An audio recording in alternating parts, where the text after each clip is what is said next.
historickej štúdie zakoncipoval komplet celý súterén Domu kultúry pre potreby mladých ľudí, kde sa bude organizovať činnosť, ktorá bude pod dohľadom mesta, čiže organizácie, ktorú mesto na to má zriadenú, Mestským domom kultúry.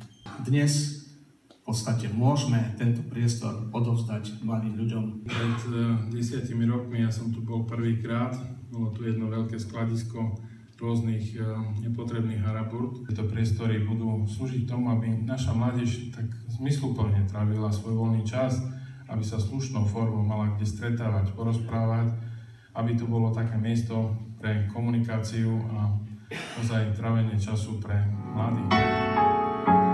Tears for my little baby.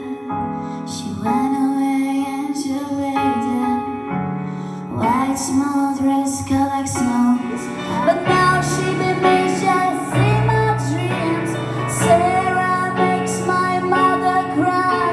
Sarah is love, Sarah is God, Sarah. Uskutočňovať spoluprácu v oblastiach záujmových činnostiach mládeže, informačných a poradeneckých službách pre mládež, ochrany životného prostredia, poznávania kultúrnych a historického dedičstva na miestnej úrovni, alebo aj vytváranie podmienok pre rozvoj práce s mládežou.